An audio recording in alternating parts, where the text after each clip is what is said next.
Welcome back to Feel Free, the only podcast that will tell you to chase your dreams and also call you out on all your bullshit, myself included. If you haven't given us a like, follow, share, and subscribe on all the social media and listening platforms, because we really need the help over here. If you like us, keep listening. If you don't, then I don't know, deal with it. I got Trevor on today again. What's up, everyone? Yeah, we back at it. We're actually going to be talking about burnout. Burnout. Not like Fast and Furious Vin Diesel burnout. No, like fucking had it with this shit. Like millennial working too hard generation burnout. Yes. It's like in Harold and Kumar where they go up and the guy's like, I just want to burn this motherfucker down. Come on, Pookie, we gonna burn this motherfucker down. Is that the first one? Yes. Yeah. When they finally make it. At the end, right? Yeah, it's beautiful. Yeah. It's a beautiful, like, couple seconds. Those are good movies. Yeah. Well, Kumar's character was burnt out. Was he? Well, he was trying to be in med school. His dad wanted to be a doctor, right? And he just really wanted to smoke weed, you know? Yeah, as we all do, yeah. As we all do. Yeah. I think so. But that doesn't really get anything done. Yeah. No, it doesn't. I mean, it did for him. For a movie character. And didn't he get ripped? Did he get ripped? I think he got ripped. I think he got jacked too. Oh no, John Cho's character got ripped. Yes. Yeah, for the Cowboy Bebop. Yeah. Yeah, show. Yeah, which I haven't finished. But yeah, we're here to talk about working too much for too long. And some of the research behind legitimate burnout and where it's at culturally right now. Okay, too. cool. So I got some notes. I did some reading. Nice. I actually know quite a bit about this. What do you want to go into first? I don't know. Let's talk about. Let's start academics. Okay. And then we can like veer into our own anecdotal experiences with burnout, with touching or getting close to burnout. Okay. So yeah, I've been there. I think everybody has at one point. Yeah. So So the thing about it is, it is an occupational phenomenon is how it's classified. Okay, so this burnout is strictly like work related. It's strictly work related. Well, we can also label like going to school, right? Yeah. So like schoolwork, like master's programs, or I even say undergrad is just stupid. It's just all stupid to me. Yeah. So anything you're having to do that like is either in the pursuit of career or just work in general. So okay. Yeah. So it is also not classified as, so it's classified as a disease. Burnout but it's not a, hold on, let me see if I can find it. It is not a medical condition. Okay. So, but if it's not a medical condition, is that it's a psychological condition? Yeah. So What's it's the difference. So that's what was very interesting to learn about with this. Okay. Is that, and I was reading a Harvard Business Review article that was talking about the problem, like with burnout, is since it's classified as a disease, it's looked at as like a you need to figure it out problem. Which is how they view all diseases. Yeah. Even when they label alcoholism as a disease too. Well, even even injuries, like any or like a mental illness, or even if you have like cancer, it's a disease. So it's something like you need to figure out. Okay. But what I was reading about that was interesting is some of the people that have like done studies on it. Mm-hmm. The problem is that burnout is usually not generated from just like you need to do something different. It's your occupational situation or your school situation you're in. So it's not you need to do something different. Well, it is you need to do something different. Yeah, and it usually is you either need to lighten your workload, if that is possible, right? Or you just need to completely change whatever the hell you're doing. Yes, but the problem is that workplaces the pressure needs to be on them to change how they structure works. Yes. Yeah, of course. So like, for example, if you're overworked, your job needs to like create two positions. and then like you won't be burnt out. Yeah. It's not like you need to. It's not like having it classified as a disease is like you need to do something about it as an individual. Yeah, but the disease is just a consequence of the poor, and I'm saying the poor management skills. Because you just said you need to split the job into two things. Yes. Right? Okay, so they cause the burnout of the one worker. Yes. Now they're like, oh, well, to solve this, we'll make two positions instead. That's what they should do. That's what they should do, but they don't. Instead, they go, oh, you got to figure this out. Yes. So you got PTO. Figure it out. Figure it out. You know, you're on the company health insurance plan. Go see a therapist. Here is a $20 gift card to Bed Bath & Beyond. Get some, But continue to work as much as you are right now. Yeah, we're not changing your work. Yeah, no. We still need you to do everything that you're doing. Yes. Yeah, right? But still figure out how to, figure it out. Yeah, figure it out. It's an individual problem, and that's problematic because it creates the idea that like burnout is all on you and that you need to solve everything. That's stupid. It's ridiculous, but having it classified that way, and that's what this woman was bringing up in the article was like that's an issue that needs to be addressed. The thing that is interesting about burnout also is that it isn't actually working too much. So it's correlated with increased hours is correlated with higher rates of burnout. So people that work longer, like if you take like a average a sample of people and you like average out their work, the people that work more hours you're going to have higher rates of burnout. Of course. But it's actually the relationship between your perceived output of your work and the effort you put in. Okay. So even if you only work 40 hours a week, if you're working very hard those and 40 seeing hours almost no return, oh yeah, that'll fuck you up. you could be working 20. Like you can get burned out from doing something is if you just are doing it and doing it and doing it, and you're not getting a benefit that's marginally better than what you're like putting in. So that's where that's how burnout psychologically like originates. Okay. Well, before I kind of want to ask this just in case people don't know because I don't really know. So what is burnout like? Not even from a mental, but like a physical. Like what are we talking about? Are we talking about you have trouble sleeping, like your diet changes, like you're lethargic all the time, you have an apathy towards life, right? Yeah. You don't think there's a way out, or like, see, all of these things, this burnout seems like an umbrella term for a bunch of other like mental disorders that could play a role in it, right? And that's why it's not. So there's a lot of argument right now in the medical community about burnout. Okay.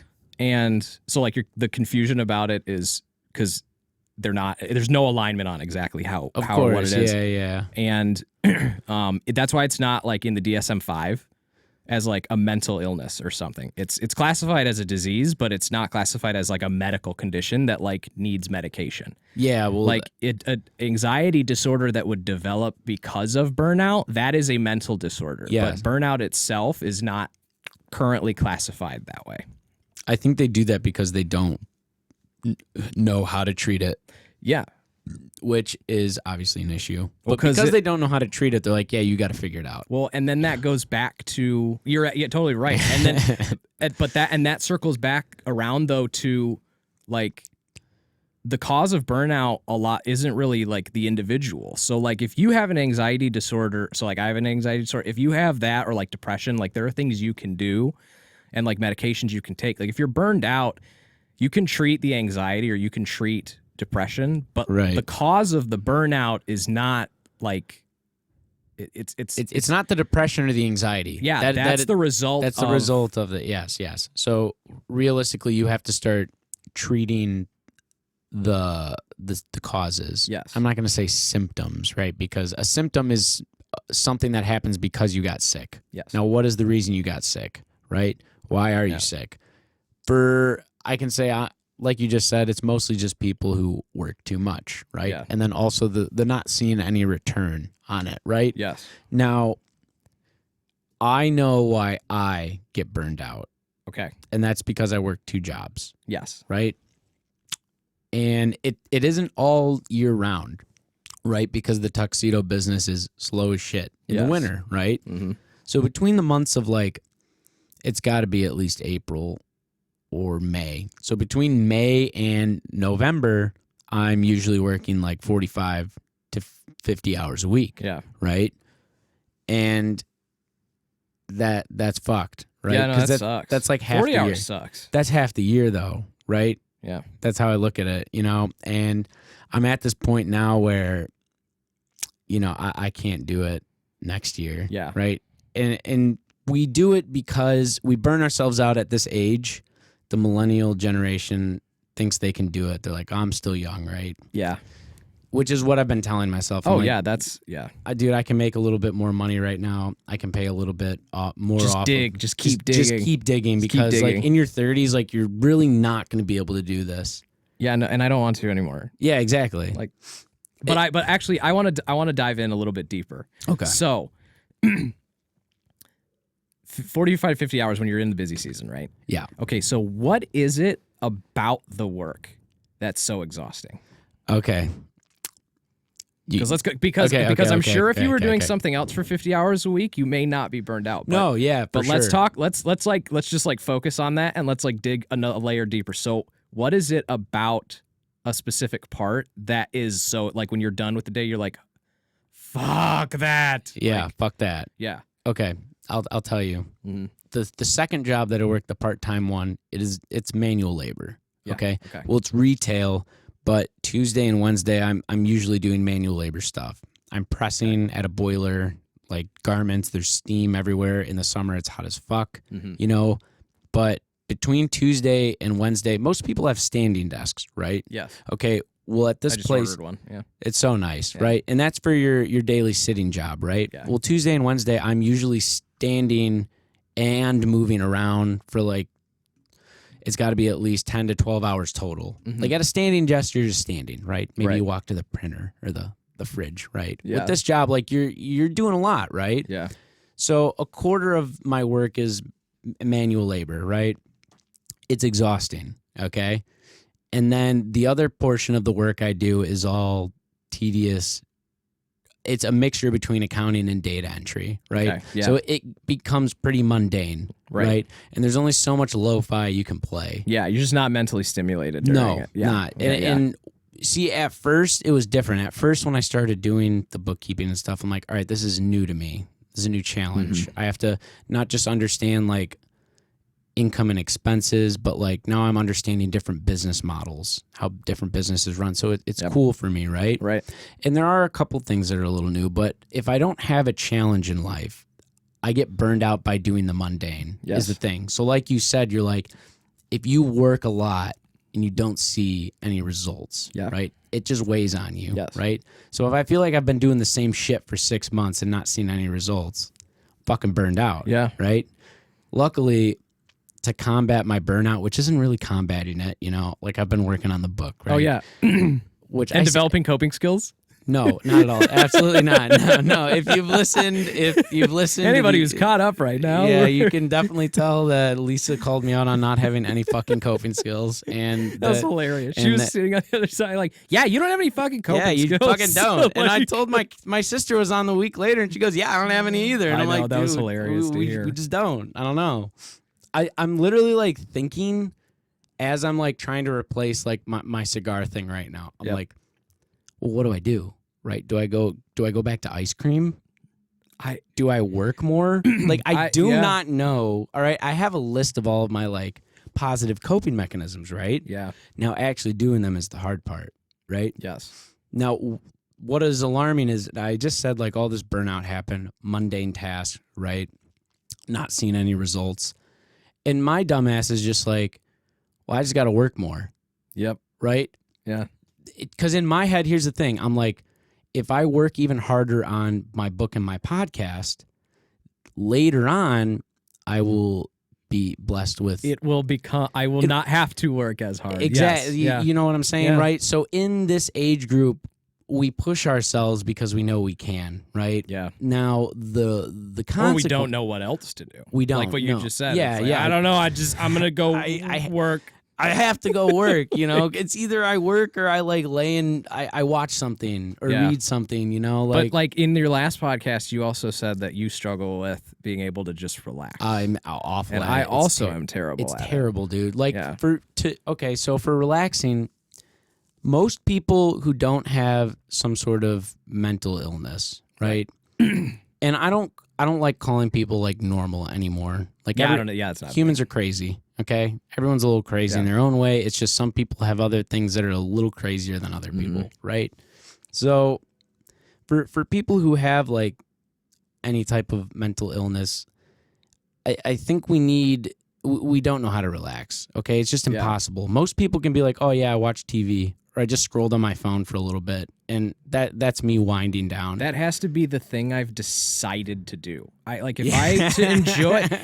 enjoy sitting down just bullshitting, I have to actively be like, for the next 2 hours, I will sit down and I will bullshit, and I will do so fucking good at bullshitting. So you need to have it planned out in order to feel right. It needs to be purposeful bullshit. Okay, for sure. Yeah, I literally need to be always feeling like I'm being productive. Yeah. It sucks. And then on top of it, some people are like, oh yeah, I play some video games, right? Like I'm constantly playing like strategy video games. You know what I'm saying? Yeah, like, I know. I'm always constantly trying to like do something that like works my brain. Yeah, I'm like, well, I almost lost that one. That was not relaxing. Exactly. Yeah, exactly. Well, I just put all that effort in. Oh my God. Know?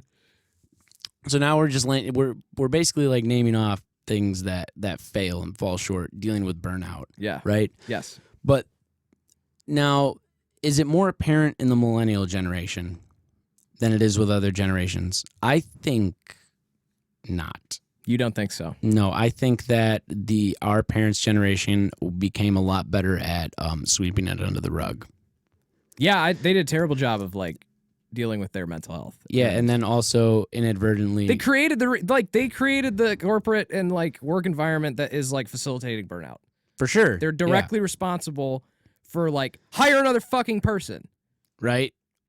But wait, hire another person or like it's more like the capitalistic mindset. Yeah. Right? Like bigger, better, faster, boom. Yeah. Big money. But I think I think new. So, and this is actually supported by research. The new, younger, like especially the Z generation, is much more.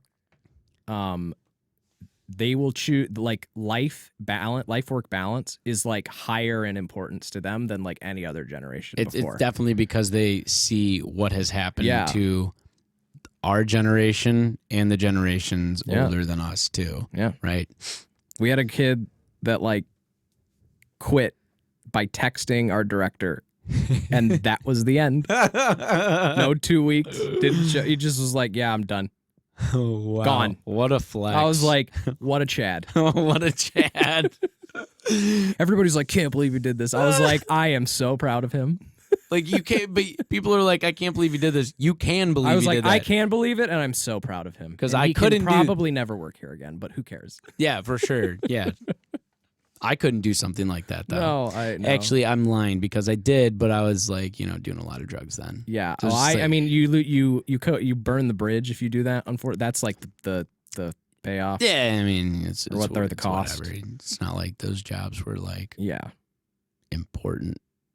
They were mostly like gas station or working at a bar or something, Yeah, I think he was just like, man, this is some bullshit, and then he just like was like he like made the snap decision, and he texted it. I quit. The nuts on that guy. I was so proud of him.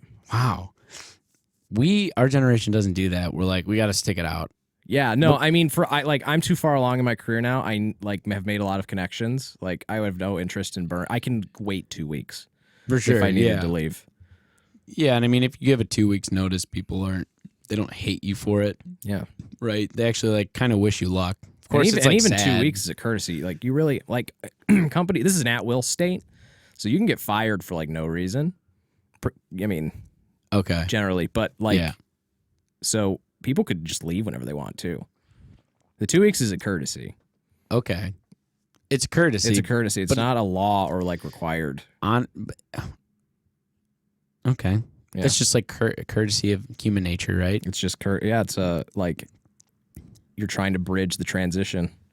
but turnover always sucks. Yeah, but anyways, of course. Yeah, so yeah. sorry, let's okay. So I digress. mundane, the mundaneness of your job. So That's what gets me. So that's yes. Okay. So the research also shows, talking about that, there's a sweet spot in being challenged. So like of like where optimal work is, where you get optimal production and optimal like mental like Creativity. I want to say health Okay. area.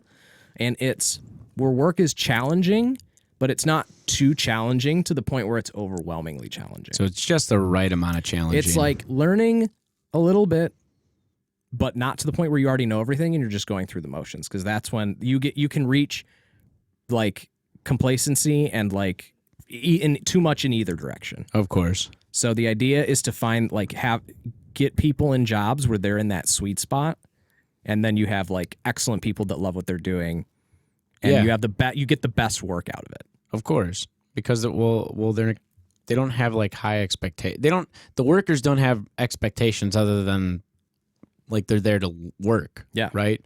You know, if you're not challenged enough, you're always just daydreaming about what life could be. Yeah. And if you're overworked and over challenged, you're like, well, this is just too fucking much. I gotta get the hell out of here. You know, a lot of people, but a lot of people don't like. And I think workload creeps up too. Like you start taking. You don't on even too realize much. it's too much until like it's way too much. You're like, wait, why am I doing all of this shit right now? Yeah, and it's like this is like Sandy's job.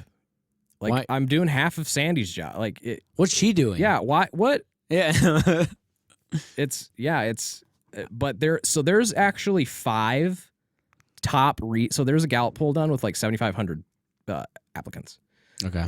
For the reasons for burnout. Oh. Yes. No shit. So let's go. Number 1. What is it? Is unfair treatment. Really? Number 1 is unfair treatment. Well, okay. Yeah. So people feel like they're getting slighted at work a lot. I can see that. If you were to take like how much the really big corporations of the world and how much money they're making, and then you correlate that to like how unhappy the general workforce is, you'd probably understand. Yeah. I mean, have you ever been in a job where you're like, that is some nepotistic bullshit? Okay, so yeah, unfair treatment is number 2 is what you alluded to, unmanageable workloads. Yeah. And I think, okay, yeah.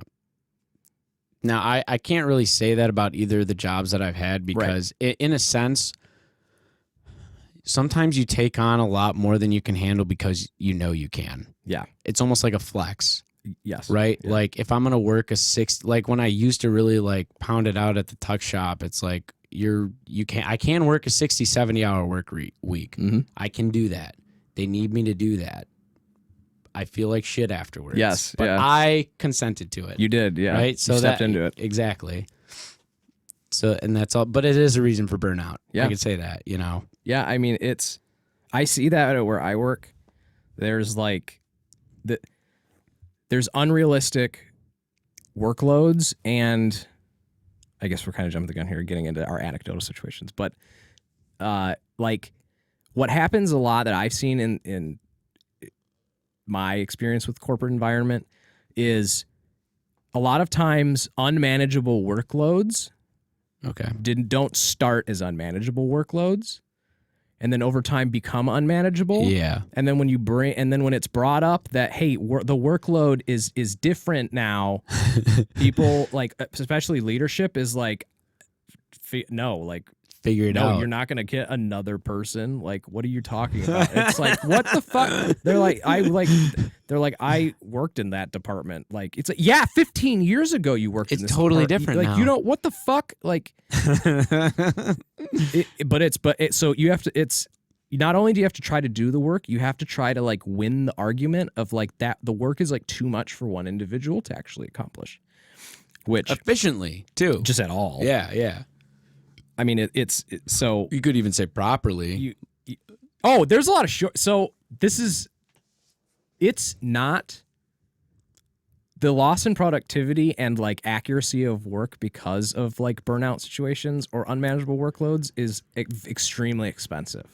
So I actually have numbers here.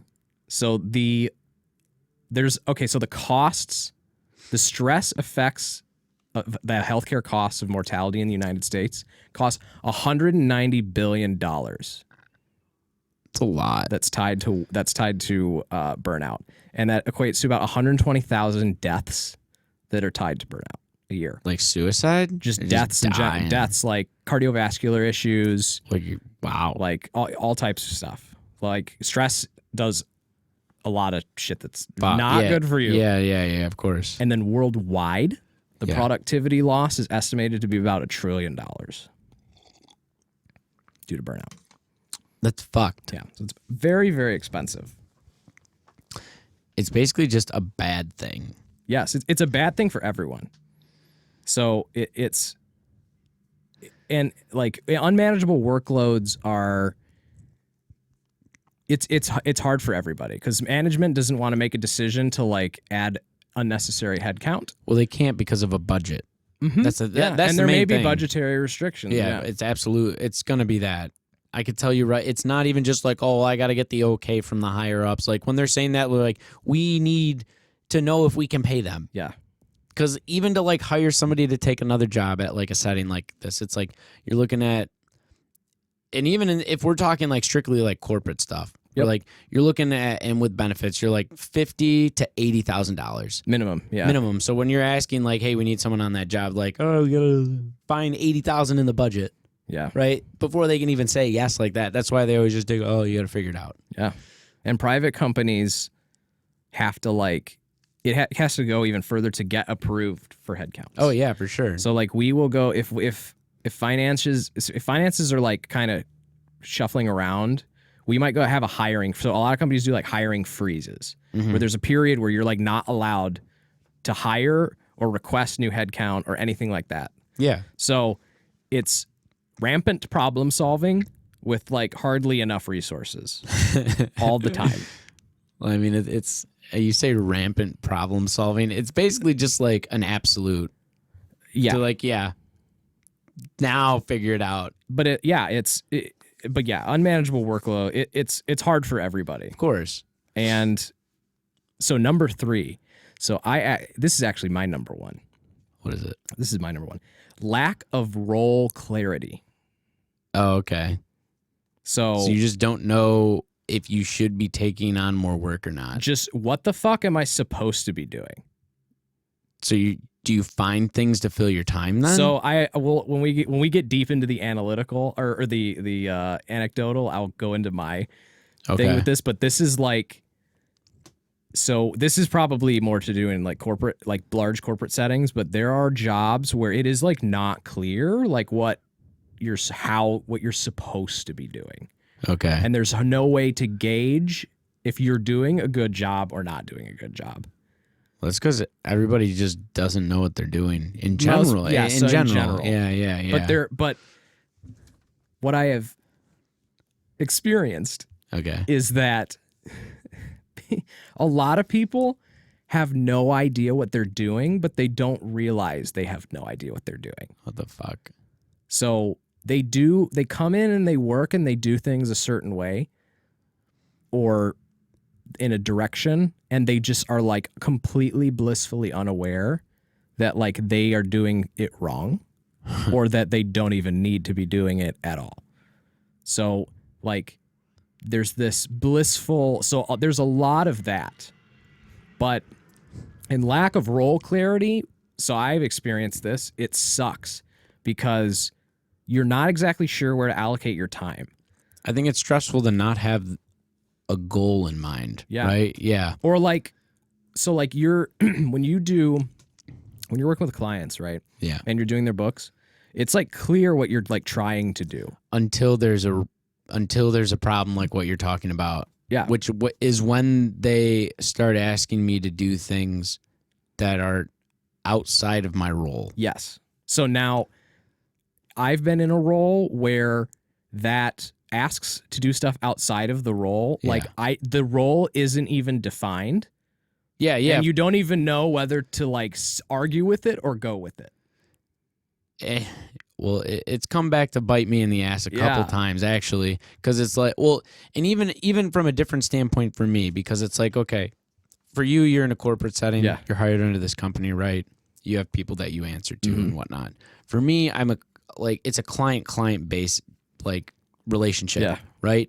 So to me, if I say no to some things, it's like, oh, they can drop me. Yeah, as the client, right? And it's like, yeah, there's that added pressure in that arena. It is an added pressure, and then it's like, but I know I can do this stuff, but I don't want to do this stuff. Like, bro, I don't want to do that. That's what I'm saying. But then, like, you do it, and then you get mixed up with some shit, and then you take on too much. So number 3, role? Lack of role clarity. Lack of role ambiguity. And then I think that also plays in, was the number 2, like, taking on too much? Unmanageable workload. It's literally like 3, 2, and 1 all feed into themselves. So number 3, I guarantee you, what you like the connection you just made. Number 3, lack of role clarity, definitely is like a precursor to number 2 for sure. Yeah, because if you're not given like barriers, right? Yeah. Or if line. No, you're like, I don't know. Like, do I keep doing this? Yeah, like, is that my job or is that like Sandy's job? Like, I think I'm doing Sandy's job. Well, dude, I feel like I have to do it because like my supervisor's really stressed right now. Yeah. And I don't want to see my supervisor stressed because then I get fucking stressed, right? So then you're like, oh, I'll help him out for a little bit. And then you start taking on all this shit. Next thing you know, you're like, dude, what is my fucking job? Yep. Why am I doing all of this? Yes. And then you're burned out. Yes. And then there are lulls where there's like nothing that needs to be done. And it's like, what's happening? You're like, am I in the Twilight Zone right now? Like, is this... How do I get busy? What am I supposed to do with my hands? Like, yeah, right. Do I just keep raising them up? Can I go home? Yeah. No. Like, no, you got to be logged in and sitting there. Yeah. Just in case something happens. Yeah. So I think, lack of role clarity is number 3. Number 4 is lack of communication and support from management. Oh man, I'm surprised that. Well, I mean, I was literally gonna say I'm surprised that wasn't higher up. Yeah, but I guess that the first 3 that you named are actually more based around the individual. Mm-hmm. The individual person can be responsible for the first 3. It's like if the individual person understands how to say no at the correct time. Oh, that's very hard. That's very hard, but you can dodge a lot of the problems that come with 3. Number 4 is completely reliant on the manager position, right? Yes. Yeah. So, but I'm saying like this is the first problem where it's like, okay, this is more outside of the individual. Yeah, so this is this is where you go and you say, hey, like this workload, hey, number 2, this workload, this is like unmanageable. Like I have to step down. And they're like, okay, schedule a meeting for like next Thursday and we'll talk about it. And then you like schedule it and then they like push the meeting to the following week. Yeah, and they keep pushing and then you're it back. like, okay, you know what? Never mind. Like, I'm pretty sure I'm doing Sandy's job, but like, whatever. I'm not like dying yet. Yeah, that was Will got burned out at Zurich. Yeah, I'm sure. Yeah, he did. But he took too much on. Dude, I remember him showing up on like a Saturday, I think it was like 8 p.m., like with his work computer, and he like was working in the background. Yeah, I was don't like, know. Dude. Why? He goes, I got to do it. Dude, some people just get in that mode, dude, that rhythm. But there's a like cathartic, there's something about it though. Like when you're just in the, it's like almost finding a psychological flow state, even if it's not. It is, but like you said, it's healthy at a point. It's healthy. Yeah, you're finding that challenge initially, right? But I think, like what he riding it for too long, dangerous game becomes like devastating. This is like what I don't know what else to do. Like, yeah, and then, I'm gonna work. And then it's like a year or 2 later, and you're like, wow, I'm working a lot. Yeah, you know. Yeah, it's I don't know. Now. Number 4 had something to do with the manager, right? Yeah. We'll stop at 5. What is 5? So 5 is unreasonable time pressure. Okay. Deadlines. So like, I'm going to need that today. I'm gonna need that today. Yeah. You know, that I got, you know, and the worst thing is, yeah, I'm going to need that today because I got something, I need it for tomorrow. And then they don't have that fucking meeting tomorrow. Yeah, no, I got pushed back. Yeah. Thanks for getting me that, You though. fucking clown. This is corporate America. You don't need anything right now. For real. Like, Dude, luckily, Oh my though, God. I'm going to say this. Like, sometimes, like, and my mom gets mad at this, okay? I don't get mad anymore, okay? Like, sometimes we just can't, for whatever reason, get a hold of some of our clients, right? They're just fucking off.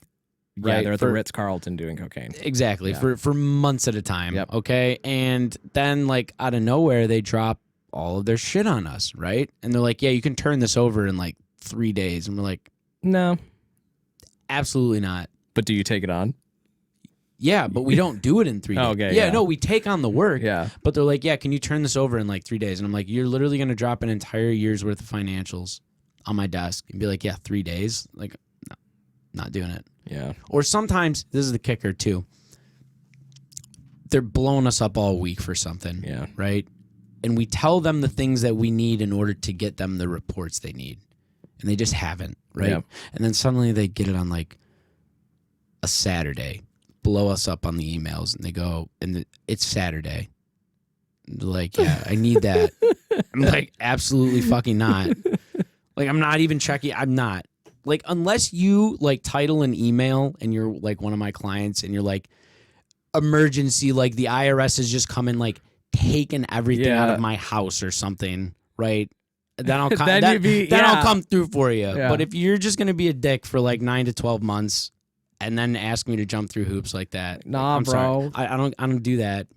Like I'm saying, the start of this was the difference between corporate America and like the client-client relationship. It's like we have a different relationship. No, it's than good that somebody we that's have employed. both. It's not just two corporate or two client people. We have two completely different sides. Yeah, for this podcast. Yeah, for sure. Yeah. Which is cool. Yeah, because it is different. But it's interesting that like the scenarios that generate burnout are different, but like the like underlying core of like unmanageable workloads. Yeah, it's like the same. we see eye to eye to it from different situations. From different situations. Yeah, exactly. but it creates the same like emotional and like stress build up. Absolutely. Right. It is interesting to now listen to like how it happens to each of us differently. Oh now. yeah.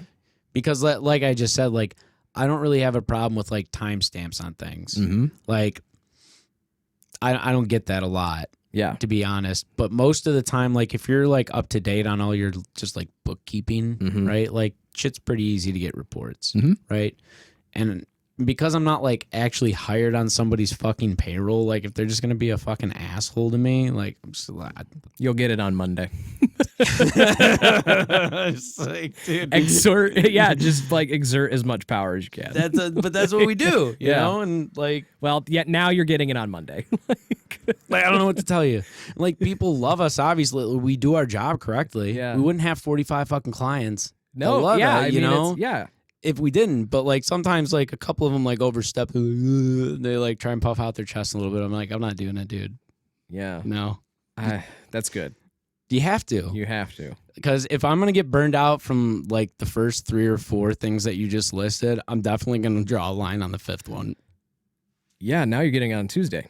Now you're getting on Tuesday. Yeah, yeah, exactly. So now we got these reasons on why burnout happens. Yeah, there's top five reasons. According to the Gallup poll. I honestly have just felt like the last like couple podcasts is just like I bring people on to just like talk about like how life's been really hard and we don't know how to fucking deal with it right now. Yeah. You know? Because like, I mean, here's the thing. Like Lisa said, I don't have a lot of coping mechanisms, right? She said you don't have any coping mechanisms. Okay. Actually. Yeah. Valid point. Right. Okay. And she stopped. She like the whole 9 yards. Yeah. Like, and no, none. And I understand because all of my, what would be normal coping mechanisms to other people, I already do on a daily basis. Yeah. Right. She made that point. Mm-hmm. Now, when something actually happens, I don't know. Yeah. Well, Right. you also said something I remember that was very eye-opening. What is is that? that like because of your like addiction like tendencies and Yep. like there's an underlying fear of like using something too much. Yep. Oh yeah. And then it becoming its own problem. Yep. And I was like, that's I like never thought about I am constantly on the lookout for myself. of like, am I doing this too much? Am I doing this too That much? is literally Like, what I'm is this, thinking. like, do you, so like, how do you, I'm sorry, but I'm going to dig. 'Cause I'm No, you're curious. good. You're good. You're good. So how do you have a method of figuring out like how to gauge if something is becoming too much? If I listen, like Trevor, when it's a tough question. Like I like, when I fucking love something, dude, I fucking love it. yeah, It is the best thing ever. I want it all. I just consuming. want it all the time. Yeah. Like it's great. Like why wouldn't you want it all the time? You know. So, and she gives me shit because at first she gave me shit because like I have a lot of hobbies. Yeah. I have a lot of things that I do, right? So in order to keep myself at bay for not burning out my little coping mechanisms or my little things, I literally do little bits of all of these different things. It's like, Yeah. I'm going to play guitar for 15 minutes. I'm going to read for a little bit. Oh, I'm going to write for a little bit. I'm going to go on a walk for a little bit. I'm just going to listen to lo-fi. I'm going to fuck around with the podcast. Oh, I got to do the book. Like, I literally do little bits and pieces of a bunch of things that I think are healthy for me. Yeah. Instead of just like doing one all the time. Diving in and Yeah, then, 'cause like it's just- resurfacing and like, Yeah. God, I went too deep again. Because Like, I do that.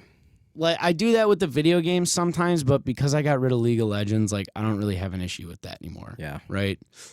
That's just instant dopamine smacking. Like, The League? yeah. Yeah, it's done. Yeah, it's over. Yeah, it's hard. I mean, I like, so getting into burnout, like or tying that to burnout, like, because you can get burned out of something and still like keep doing it. That's what addiction is. Like, yeah. Yeah. You're just like, I know this is bad, But I have to keep doing it. but I don't know what else to do, so I'm work. Yeah. Like, yeah. No, so in my experience with burnout, so the closest I like have come, and I think I like made it there for sure, was when I was working in logistics during the pandemic. Okay. So I dealt with lack of role clarity. Like, there were no guidelines for what you were supposed to be doing. That's stressful. And the role I was in was basically to smooth out everything. Like, my role touched a bunch of different departments. Okay. Okay, so I was a customer-facing logistics. So I had to deal with the customer. I had to deal with our warehouse. I had to deal with our demand planners. I had to deal with our salespeople. And I was basically the middle ground for like keeping all of them informed and keeping my things God, running smoothly. bro. And I was like, first of all, so I'm highly technical. There's still no data infrastructure that exists to like I'm building it right now, but to support like actually understanding like what's going on. So when I got in, it was in like one of the worst times to be working in logistics, like probably the last like 100 years. Yeah, for sure.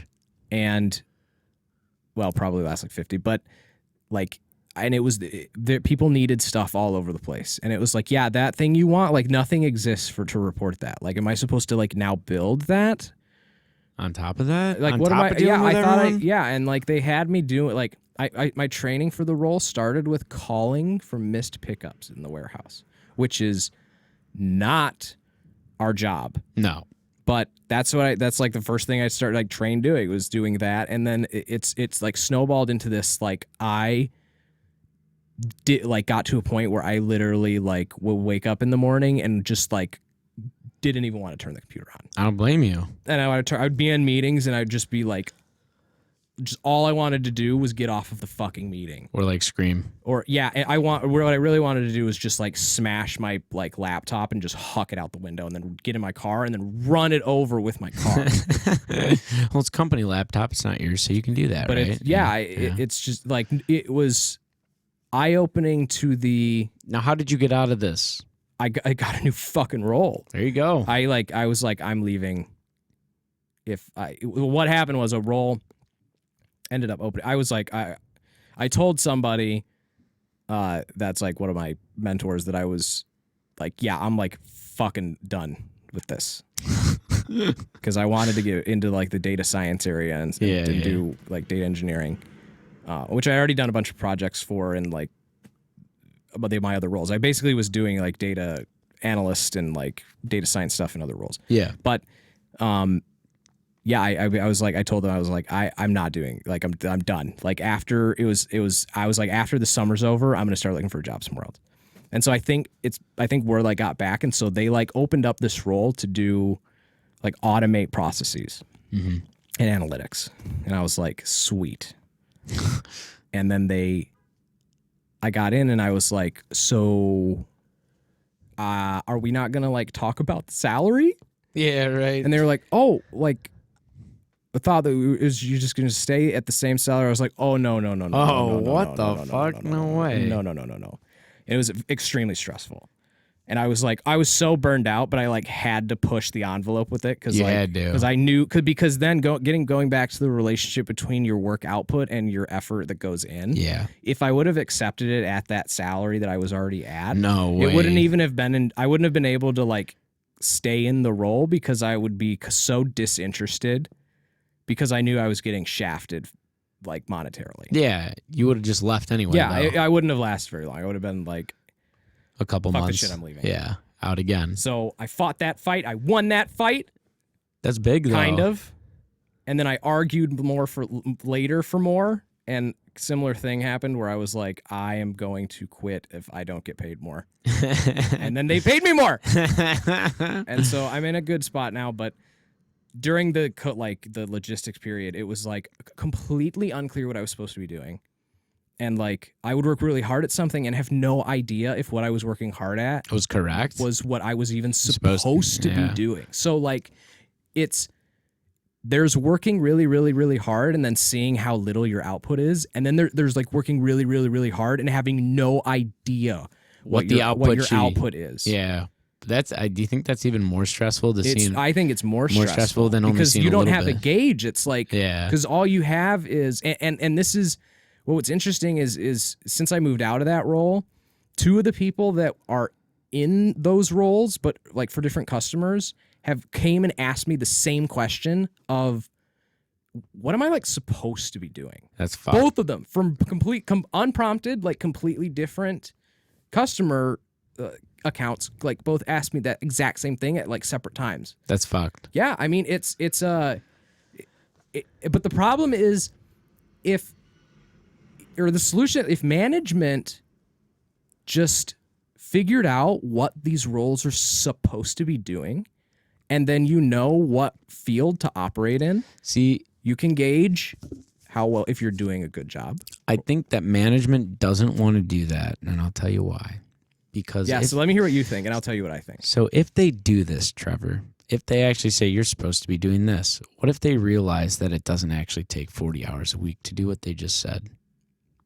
Yes. So then they have to pay them 40 hours a week when they know that these people are working less than that. Most jobs are like, you don't need to be working 40 hours a week. No, absolutely not. Yeah, so I think you're right. They don't want to just like say it. So I think that's a component of it. Yeah. I think that's, and not a small one. I think that's a legitimate component. But I think, so in my experience and what I've seen is it's actually ignorance. They have no idea. Is it that it's a problem? But really? Yes. Do you think it's blatantly known ignorance though? Do they fiend ignorance? No, they genuinely, is it ignorance is bliss? No. So this has been one of the hardest things I've had to like, and I have to constantly swallow, is that there's this pervasive idea that if things aren't working, that like it's because someone or something or a decision has been made to make them not work correctly or to make things hard specifically. So in my experience, it's actually because no one has made any decisions to like structure things a specific way. So it is management. It's management, but it's not management making decisions that are bad. It's management not even understanding that they need to be looking into things to make decisions. So you're just saying management isn't looking at the correct things. They're not even looking. They don't care. Yeah. As long as they're making money and a couple of bad things happen, they're like, oh, well, we're not going to look into Just it. directionless. So like, They're almost like figure it out to their underlings. yeah, or it's like, yeah, I mean, so here's an example. Another example. There are like a specific number of people, like head count, for a like specific department. And a lot of management is like, well, yeah, we just always will like have that many seats. Like it's one for this account, whatever. And it's like, or you could structure and strategize this department so that it's structured differently to be better. You don't just always need 4 or 5 people or whatever in those seats. You know what I mean? It's just like, oh, we've like always had like 5 people in the seats. Like, so this comes back to the old heads. It's they're so fucking old. And they don't even understand, like they've stopped asking like, are we doing the right thing? No, but that's just a sense of pride. But it's ignorance. It's is. ignorance though. But it's innocent ignorance, which is the worst kind, because you can't like there's no enemy. If you're dealing with somebody that like genuinely doesn't understand that what they're doing is like has ramifications, that like they're innocently stupid. Yes, but when they blatantly refuse to learn, they just turn off the once But they you already that's stupid. Already learned. See, that's stupid. Their leadership, like those old like Eastern philosophical like proverbs, like, oh, someone's always like a student, right? Like you're just always learning. Even when you're mastering something, you're always learning. I think like pride's a big problem. Like with these old heads, they're like, well, we've been doing it for so long. We got all this experience. We know what we're doing. They don't even ask, like you said, if they're doing things correct anymore. Yeah. They're just like, we are doing it correct. So I'm gonna get out of complaining mode. So and into just like, I'm just gonna explain to you like what I like see. So it's like I think it's, but I don't think it's pride as in like I'm better than you. They wake pride. up arrogant every day. I think they just genuinely like don't understand that they don't understand. You know what I mean? Like you don't know what you like don't know. Yeah. Okay. So which is very difficult. They think they know everything though. They think they know enough to know stuff, and they don't know. No, they don't know. They don't fucking know. Like, but none of us do. I do. Well, in specific cases, like there's. Yeah, I can't go into too many specifics, but it's crazy. I think our generation is more pliable to changing though, and we can work with things. Like if I'm 60 years old and like people who are younger than me that are with the times and whatever, and they just learned more than I did about something, and they're like, hey, I think we should do this. I'll be like, honestly, let's give it a fucking shot. Yeah, like I'm not just gonna sit there and like be like, you know what the fuck you're talking about. Sit down, go to your desk. Yeah. We're running this shit. We've run this shit for 40 years the way it is, and it's fine. Right? That's what they think, though. They do.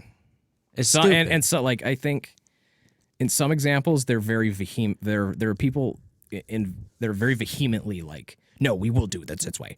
And then there's just like the harder fight. Like, that's a fight where like there is a clear enemy. And then there's the other fight of like, oh my God, the person in charge has no idea what they're doing, and they don't understand what they're doing is wrong. But they don't understand they don't understand that that's like we've been talking about, creating an entire culture of burnout. Yes. They're like, we're gonna do things so inefficiently because we are comfortable in the system that we know that we're just gonna make things harder on everyone else. Yes, but they don't understand how inefficient it is. They don't. Is the difficulty because it's the way how I told my boss, the analogy I used is it's like trying to explain what a television does to a dog. Okay. The dog, good luck, but that dog is not going to understand what a television does. that dog might notice the difference between an on and off television. Yeah, but it is not going to understand anything else about it. No. Right? But it's still like No. it's not going to be smart enough to trust it. No. Right? Yeah. No, it's just no, and like I have harsh criticism about it because as leaders, like you're supposed to be leading, and I never thought that like management and leaders was such an important part of large organizations in terms of like you live and die by your leaders. I was always like, no, you live and die by like your people that like do the work. No, you live and die by your leaders because they like either make the environment like thrive by creating the culture, right, or they like kneecap everybody. Yep. It's eye opening. It's eye opening. So sorry. To getting back into burnout. So I'll talk about the physical, and then I want to hear about your burnout experience. Okay. So physically and like mentally, so like I could tell stuff was off because I would be in meetings and I would be like pre-panic attack mode constantly. Fuck. You know what I mean? Like, I mean, I don't get like panic. So I get them sometimes. Not like you though. Yeah, for sure, not like you. But if I get a panic attack, if I know one's coming on, I'm gonna be honest, bro. Like I go play basketball. Yeah, like that's what I do. That is my coping. Yeah, that she said. I think that is my coping mechanism. Yeah, right. You know, so if I think like something like that is coming on, I immediately do whatever I can to get it. That's good for you. If I felt like that in a meeting, dude, I actually like blew up on Joey today. Not blew up on him, but like I had a client that I had a call with, right? And I'm not even gonna get into why I'm mad. Yeah, no. Like I think I talked a little bit about it before, where I'm like, listen, I'm a bookkeeper.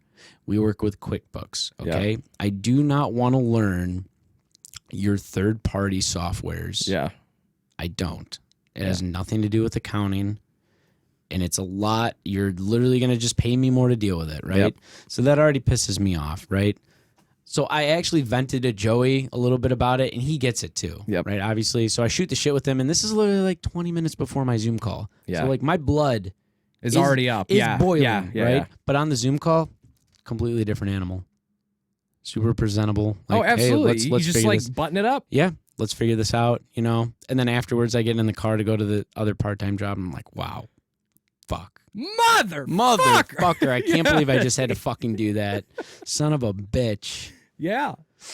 Now, the physical side of it, now you said a panic attack. Now, isn't that more mental, though? No, so panic, the thing that is so problematic about panic attacks is that they're physical. Okay.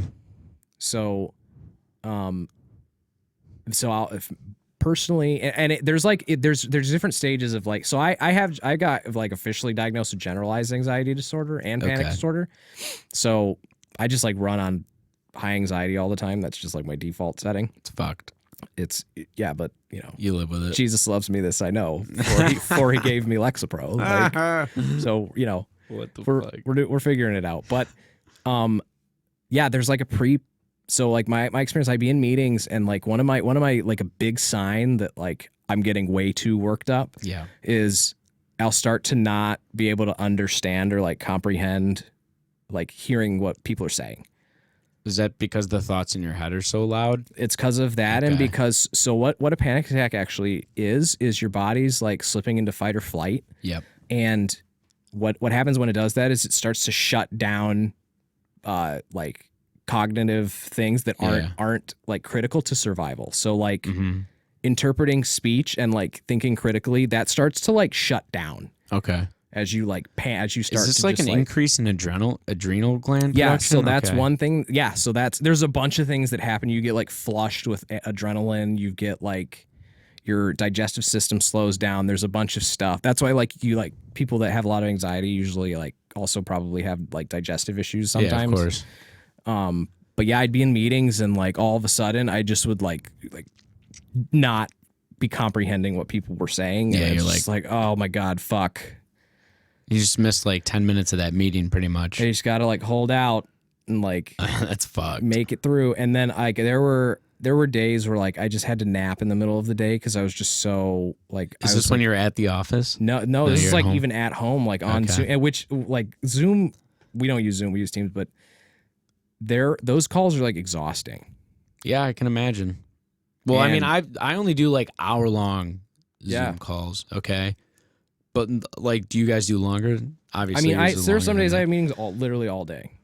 On Zoom? On Teams? Meetings. Yeah, on Teams. Oh, literally all day, just meeting hopping. Oh, my God. So in the logistics job, that's what it was. It was just meeting hopping all day. Oh, God, no. Meeting hopping. Like, hey, what's the update on the thing? It's like, I don't know. No one knows.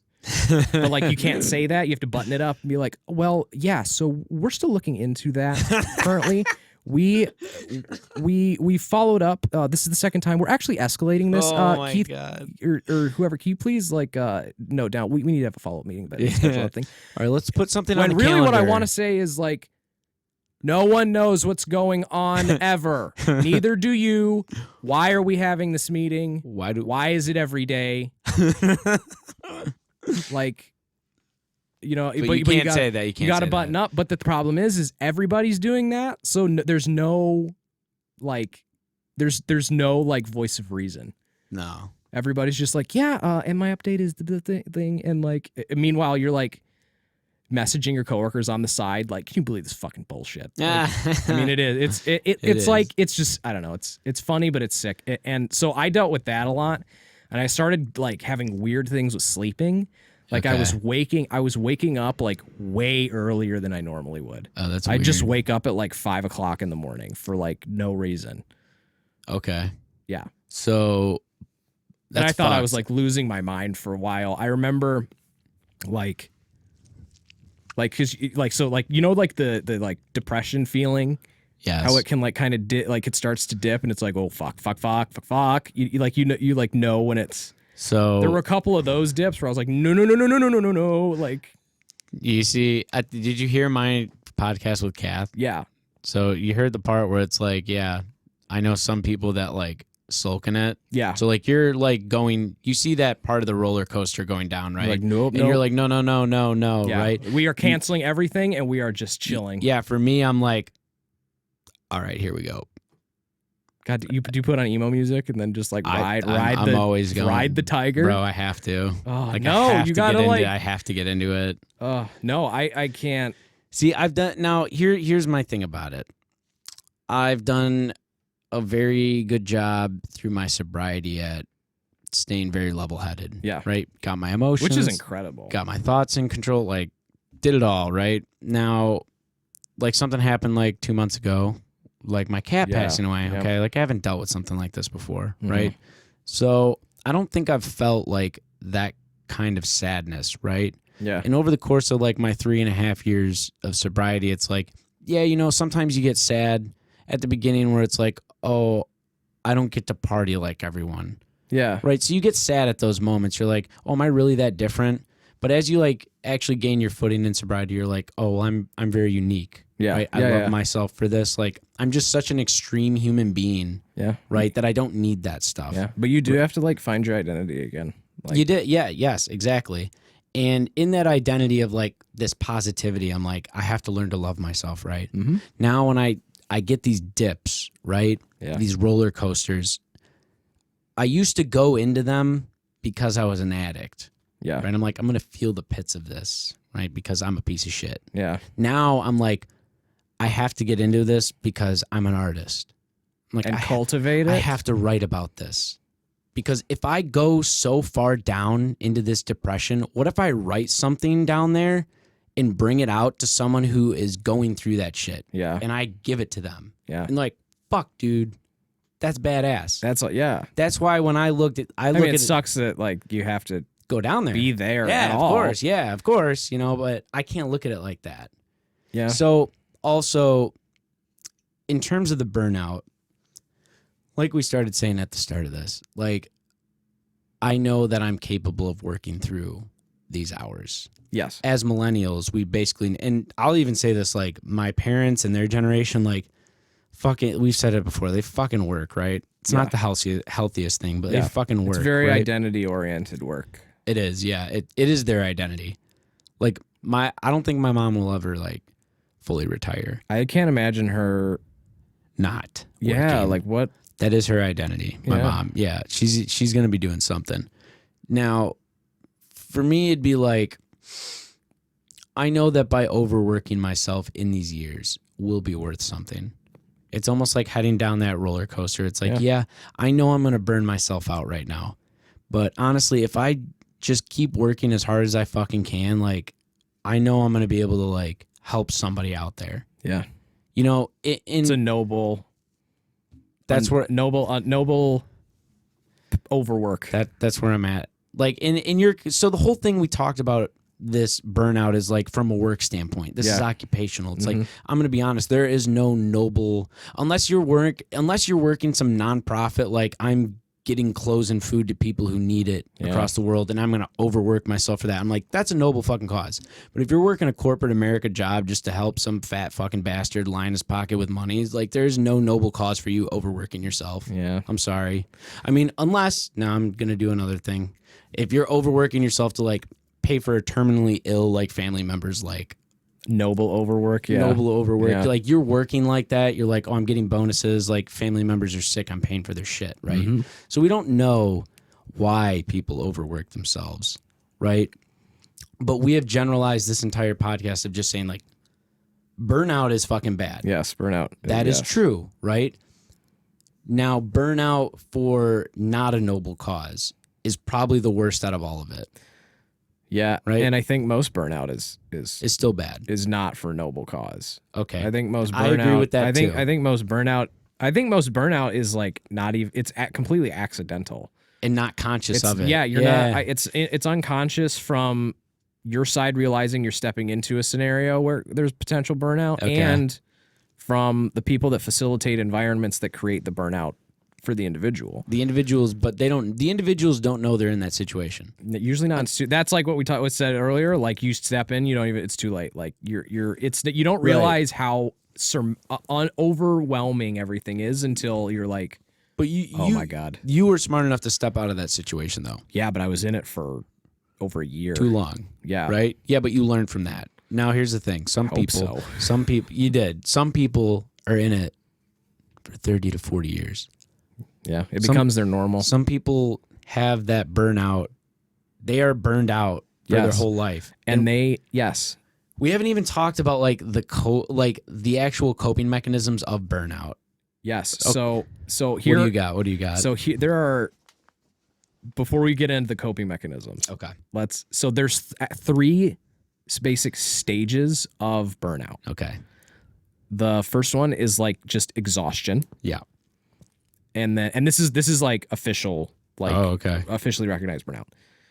Exhaustion, and then cynicism.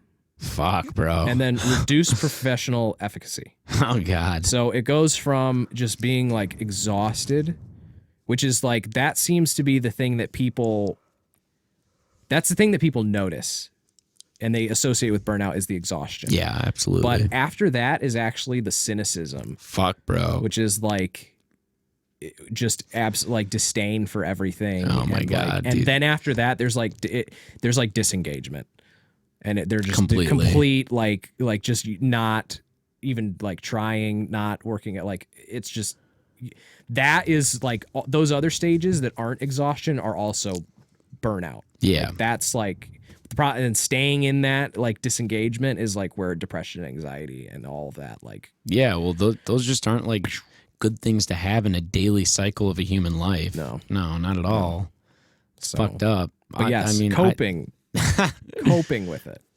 See, I mean, what do you think? What do you think? So, like we've said on the last couple of them, like making a list of just things. Mm-hmm. I think like, so for me, I've asked myself the last 6 months, it's like, okay, and Lisa's asked me this too. It's like, how do we not get you so fucking tired? Right. Yeah. So on top of like the 50-hour work weeks, mm-hmm. okay, I'm also working the book. I'm writing a book. Yep. I got my podcast. Okay. I still like to have a couple healthy creative outlets on top of that. And I didn't even name, I'm a fairly healthy guy. So I'm usually at the gym. Okay. And then there's hanging out with Lisa. There's now hanging out with family and friends. Yep. There's now vacations too, right? There's just things that come up. Yep. Like literally for 6 months, it's like I nearly run my soul into the ground. Yeah. Right. And I've had to ask myself, I'm like, how are we going to not do this again? Yeah. Right? So you're saying you're like cyclical then. Very. You go through like Cycles. Yes.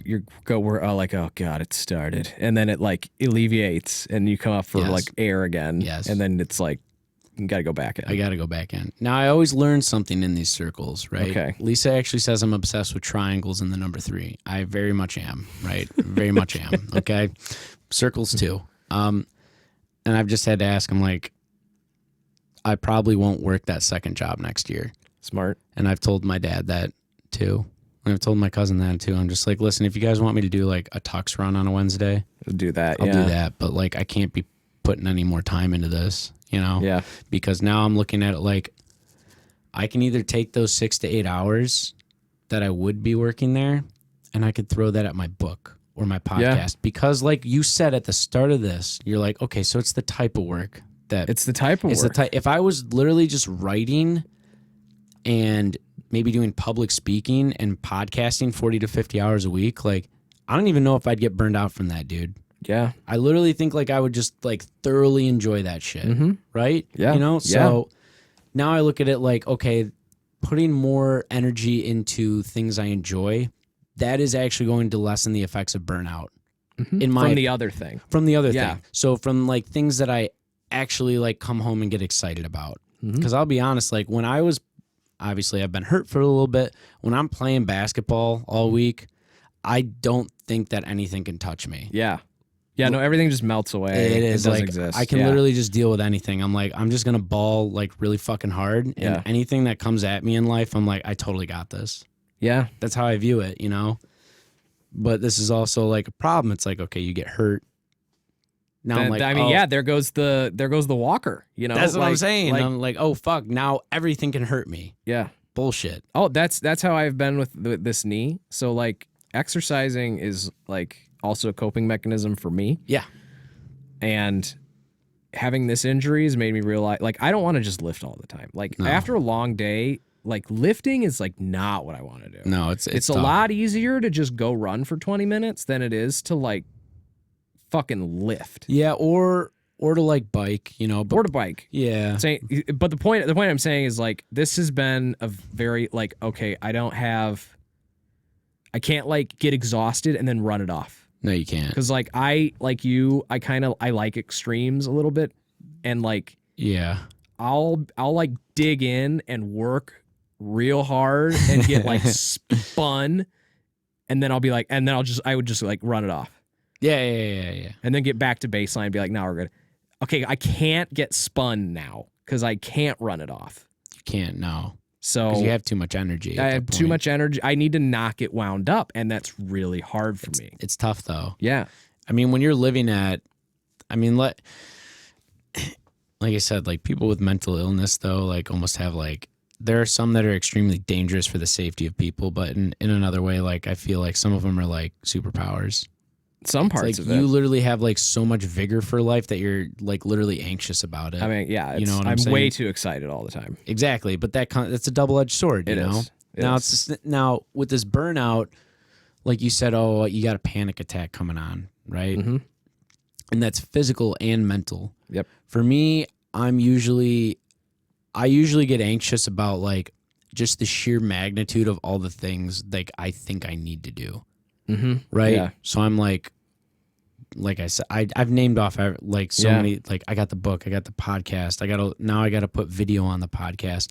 I have to start running ads and like all the I got to an hire. unmanageable workload. And then like as I'm like thinking about all the things that I know I love and want to do, then like one work thought flies in there and I'm like, oh, I have to do that when I get in the office tomorrow. Yeah. And then another one's like, dude, we have to go to the gym later tonight. And then literally like every aspect of my life swirls around in my head and I stop and I sit here in this room and I can't do anything. Yeah. And Yeah, I- it's paralyzing. It Yeah. is very But paralyzing. like, and that's what's so fucked about anxiety is all of that will have happened like just sitting having a like cup of tea. yeah.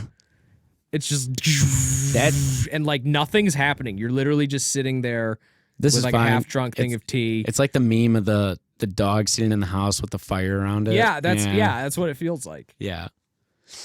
I get that after work. Mm-hmm. When I come home here, it's like, okay, from 5 o'clock to like at least 11, like these 6 hours, these are John's hours, right? Like I get to like completely like unload my existence on these next 6 hours. Yes. But now here's why it's tough. Now when you're burned out, you sit there and you're like, I am so fucking exhausted. I'm so tired. Like if I can manage some food right now and maybe just loaf around for a little bit, maybe I can like get this going again, you know? But like we've said, no, it resonates. No, yeah, I just default to Chipotle. Thank God for Chipotle. That's crazy. I default to Lisa's cooking now. It's nice. It's a great default. Yeah, she's the best. But yeah, so I like coping. Why I think like legit, like when I've experienced legitimate burnout, I had to completely change my job. Yeah, it was like it was the only like no amount of coping mechanism. There's nothing. I think like actually like changing your coping mechanisms or like I'm gonna do some healthier things to try and deal with burnout is actually like you're trying to treat the wrong like disease. Yeah. almost. Well, it also like, and this is the issue. So I am on medication for anxiety, and like this is one of the things that like really is dug in and frustrated me about general attitudes about disorders and like or even like burnout is everybody is like, you just gotta like do this other thing, and it's like I'm fucking exhausted. I don't have any energy to do a thing to undo a thing. Especially when sometimes it's even people who like are definitely struggling just as hard as you are. And then you're like, dude, you gotta just no. Shut up. Like especially like unless the fucking Buddha himself came down from the clouds. And dude, goes, if Buddha came down, like I need help. Yeah, like, I need like help. This should not be happening. Yeah, like but like being medicated, like so I'm on Lexapro, and Lexapro is an SSRI, and it's interesting to be brought back down to like an operating level where everything isn't like so sharp. Okay. Do you know what I mean? Like the heaviness, it just isn't as heavy. Yeah. And it's like, it's very like, as much as it's like, it's all like in your head. Like how you interpret reality is like, it's all mental. It is mental. And like, I don't like it. Thank God for medication because it's obviously changed your perspective. It's been fantastic. It's changed your perspective for the better. Yeah. But I think it's also made your perspective more manageable to handle. Yeah. It's not so intense is what you're saying. Because when you're, so like I have a legitimate like disorder, so, which is different because there's mental health stuff. And then there's like mental illness. Right. And those are like not the same thing. No, they're not. Like taking mental health is a broad term for just like your mental state of mind, your wellness. Yeah. And mental disorder is like an actual clinical discussion. It's like, I'm going to do squats to like stay in shape versus like, you need to get that bone reset because it's snapped in half. It's broke. Like, yeah. Lisa's just basically labeled me with ADHD. Yeah, I'd say that's right. You have it, and Joe absolutely. Yeah, Joe absolutely has it. I mean, we've met my dad. Yeah, you've met my dad. Well, but Joe's hilarious because he's like, and maybe we talk about this, but he's like resigned to just accepting that his life has like an RNG factor built into it that like he doesn't just it's just part of it. Like you mean like the random random number generation. Yeah, that's like totally it's what he's like doing. He can set as many. He cannot stand still when he's talking. Yeah, that's just his thing. But normally like sometimes like he's super chill. Like if he's on a couch, he's all right. Or if he's reading or like if he can get real into what he's in. Yeah, exactly. But it's just like when he's talking. Yeah. That's his thing.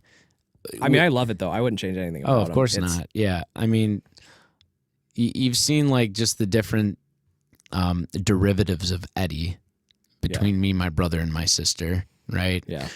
I think that obviously, like I just said, I definitely have like I have ADHD for sure, right?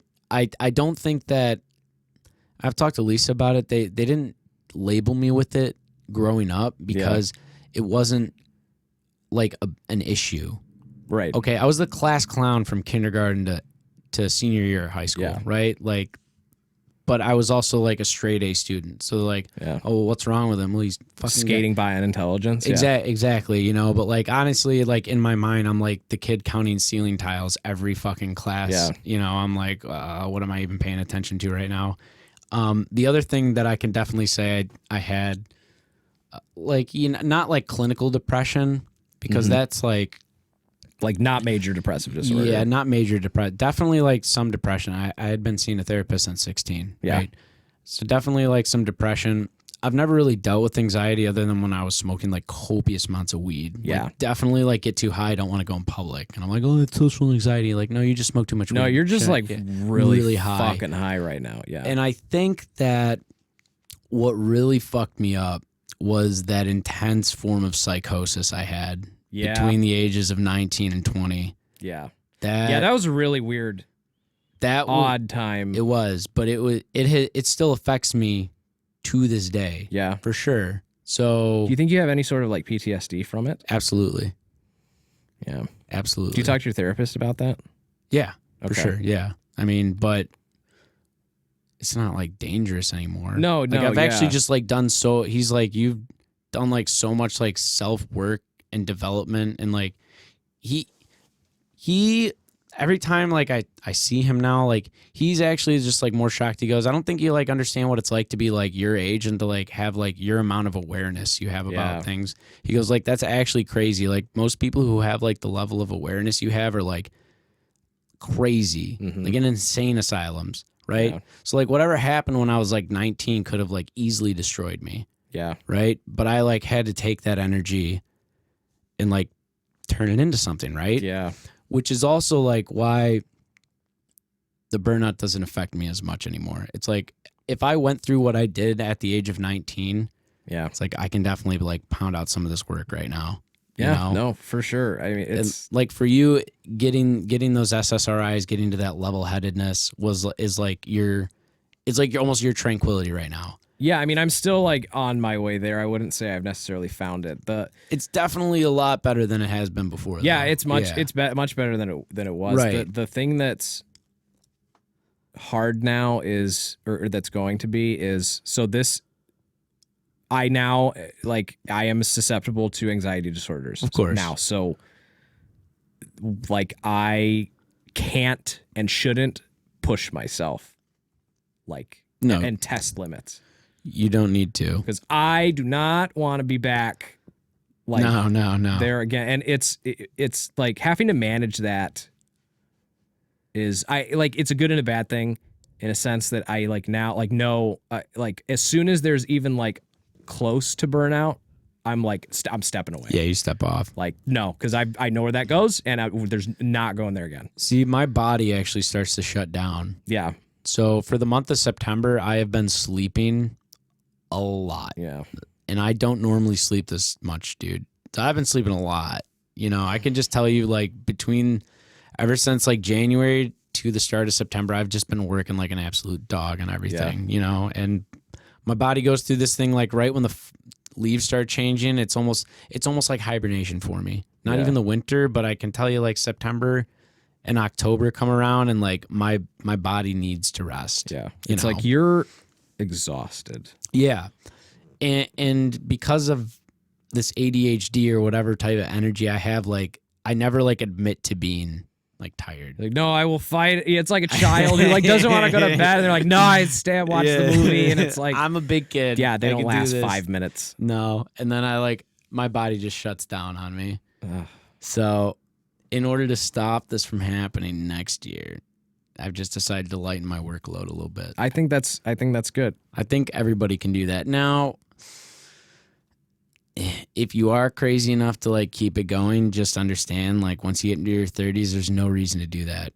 If I could tell any of my younger listeners, like in their 20s, like, listen, I understand it's fun to party and then you think like you can work really hard and keep working hard and partying hard. But if you're just not a freaking idiot with your money, you probably don't need to overwork yourself in your 30s. Yeah. Right? Yeah. If you just like literally learn to like live below your means for a little bit. Dude, so the early years of your early earning years Yeah. are actually the most important Okay. because of the time value of money. Well, it teaches you how to deal with it correctly. Yes. Yes. And the money you put away at 20 is worth way more than the money you put away at 40. Yeah. Well, yeah, because are you talking about like Compound interest? Yeah. I was gonna say, yeah. So like the more you can put away earlier, it's like, it's going to be worth a lot more. Yeah, than what you would start putting in at 40. At 40, yeah, it's not even or even close. 30. I mean, but not yeah, if you're looking at compound interest, I'm just talking about like strictly like just learning how to like have money skills. Yes. Just budgeting. Financial literacy. But yeah, it's key. Like if you just learn what to do in your like I'm not telling people to don't like fuck off the first years like 21 to 24. No, like they should. I think everybody should go through a party phase. I think you got to do that. Yeah. Just your fuck off phase, right? Yeah. But you have to know that there's a time to buckle down. And we've literally talked about everything in this podcast to kind of like help people understand the red flags of burnout, right? Mm-hmm. Yeah.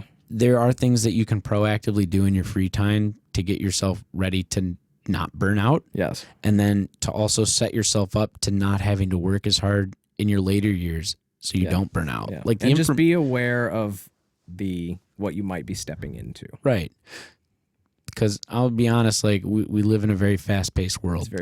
This is probably like the peak modern technological, capitalistic, industrialistic, whatever you want to call it, like of humanity. ever. Yeah, for sure. So if you're trying to take a step back from how much you work, just understand that you're gonna pick up a whole new can of worms, in my opinion. Like if you're gonna learn how to like not work and burn yourself out in the corporate setting, you're probably gonna find a hobby or two that you're gonna devote a lot of time into. Yeah. I think that's just my opinion. Yeah. You know what I'm saying? I think that's healthy though. Yeah. I think the goalpost is constantly moving. Of course, but that's a good thing. Yeah. I think so. I like chasing like permanent inner peace is a constant. I don't think it's ever. I think it's it's like, what is it, Taoism? It's like, it's the journey. It's the way. Yeah. Like, I thought you were going to say happiness, but you said peace. And I'm like, all right, I can do that. Because like, in my opinion. But I think we know happiness is fleeting. It's it is. fleeting Yes, emotion. yes. But peace is just like, it's like if you are making bacon and like you like it pot and you're doing it shirtless and like it like singes you, like peace is just like, yeah, like no, I like accept that happened because I decided to like cook bacon with no shirt on. You know what I mean? You're at peace with your decisions almost. But the burns are part of it. I'm ready for these repercussions. They're just it's part of the ride. So, well, how do we translate that into everyday life though? That peace. It's like, all right, I understand that maybe if I don't work as many hours, I might get paid a little less. And I would say try to find. So now in my role, I think I have a good like into segue of like was burned out, now is not burned out. Okay. I love my role now, and I think the key is finding something like some sort of work that you can do that's challenging, but not too challenging. Yeah, and that the you workload enjoy. is manageable. Okay. And that you have some level of autonomy over. Yeah. Which, like, for a lot of people is very hard because, like, work is just like they just have to eat, you know. But like, ideally, you want to find something in that sweet spot, and that's where like. I think that's where everything is moving towards. That's where it resides. Try to find that. I think our generation is going to be the generation that can get that moving in the right direction. They're demanding it. Gen Z will have its day for sure. Gen Z's already having its day. We're in their world. You think? I mean, we're still in the boomer world, but they're the protagonists, and like we're just like background. Really? Yeah, That's how you view it? I think the Gen Z is like no man, like I'm not doing that. Like that's the most chattest. Like this is like I am the protagonist. You are just like the innkeeper that I have to like pay to sleep here to like rejuvenate my health. I'm like, sorry, but like I view millennials as the protagonist. Do you? Yeah, I'm. Oh man, no. yeah. I think the generation under us is like for Really? Sure, I think they're for sure the most like whole big picture. Really? Yeah, for sure. Wow. Absolutely not. Yeah. Nope. You don't think so? Nope. I do not. I would be okay. I if- mean, I like our generation. I really listen, like our I would be generation. okay if we can morph them together. If we took all the best pieces from the millennial generation and all the best pieces from Gen Z, we'd have one really fucking good generation. Gen S. Gen S Gen. S Gen. S Gen. Wait, what Z millennial? Zillennials. Generation Well, Infinity. Generation Infinity. Okay. Yeah. Generation Infinity. But yeah, I'm not about it. Okay, dude. what do you want to take about ours? What's the big ours? What is it? I know this pod is going long, but What's we're in it. We're in it. Well, if anybody's going to talk about the effects of burnout, and like face it, it's us. Because if our parents talk about it like, oh, you're not burned out, you just got to work. Our parents did it, their parents did it, got to work. Yeah. Right? And the millennials are just like, no, like we're actually fucking exhausted. Gen Z is just like, I'm not doing that. Yeah. Flat out, right? I love that. So we're I fucking love that. You envy that. Fuck yeah, dude. I texting. I quit. Fuck yeah, dude. You Chad, like you go do whatever you want. That's the chattest thing That's ever. the chattest thing ever. So what's a calling card for millennials? What is the one quality about the millennial generation that you hold to high esteem? So I think I'm gonna use an analogy. I think we're Okay. I think we're the Morpheus here. I think we're like we've like realized the Matrix and like we've like pulled people out of the Matrix, and it's like yeah, no, this shit right here, this is some bullshit. But that's huge. It's huge. So, but Gen Z is like was born in Zion. They like know, they grew up and they like know the Matrix exists. They're like, yeah, I'm not even like gonna be in there. right. Okay, so Bro, I quit. you're basically saying that they're not even like a part of the system. Their demands will change work even more than ours did. Now, here's the thing. I say that their demands are going to change, but which generation is going to implement those changes? Yeah, so I mean, I think it's us. Yes. So Because we will listen to Gen Z. The generations. Here's the problem. Now, this is I why hope we will. I think we will. I think we will. See, I think they need to get a little older for me to listen to them, because the one thing I just do not like about the Gen Z generation is very materialistic. Yeah, That's my opinion of it. I could be wrong, but this is my opinion. I don't care about flashy dances and fancy cars and clothes, like all of these like celebrity. I mean, but people our age did too when we were younger. I mean, it's I think it's just part of growing up. I think it's more blown out of proportion, though. Well, they see more of it. That's the problem I have, and I guess I can't blame them for that. I can't, because it's dangled in their face every fucking day. You know, I am very hesitant about what the amount of technology and social media has done to their development. Yeah, right. see. I don't think that it's a good thing, but back to the main point. The generations who are older than us, yes, have basically just told us to fuck off. They don't like us. They're screaming it. They don't like us. They hate us. They whatever. They don't understand. They don't understand. I'd say I think. Yeah, sorry. Go. They don't want to understand that we see all the flaws of what they let happen. Yes, they hate us or acknowledge that they're even flaws at all. Yeah, exactly. Now, very generally speaking. Very generally speaking. Now, the reason why I think we will listen to the Gen Z, it's like, because when we say something like Gen Z, they're not going to be like, you guys are just fucking millennials. They're not going to say that like the older generations are. I don't think they will, because now if the Gen Z are saying things at our age, right? Mm-hmm. And me and Sean talked about this, and I even talked about this with my buddy Justin. You should have Sean on here at some point. I should, yeah, absolutely. Yeah. When our parents' generation was our age, I think I've talked about this a couple times. Like, at this age group, like if you were to take the age 25 to 39, right? Mm-hmm.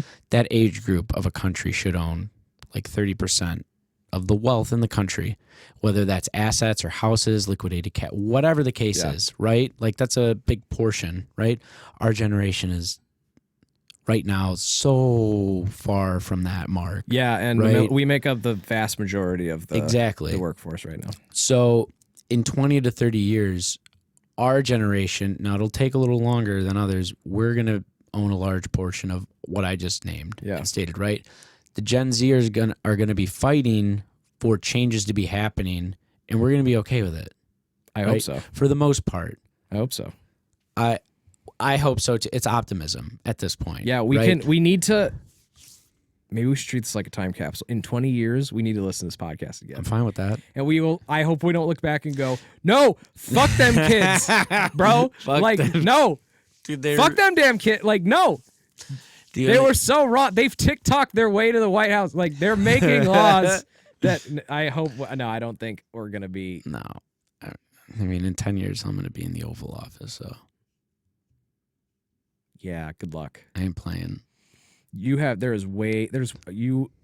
are recorded on so many different areas. You wouldn't make it past like a local election. Some shit would come out and they'd be like, is it this dude? Oh yeah. Oh yeah. Maybe that could be your platform.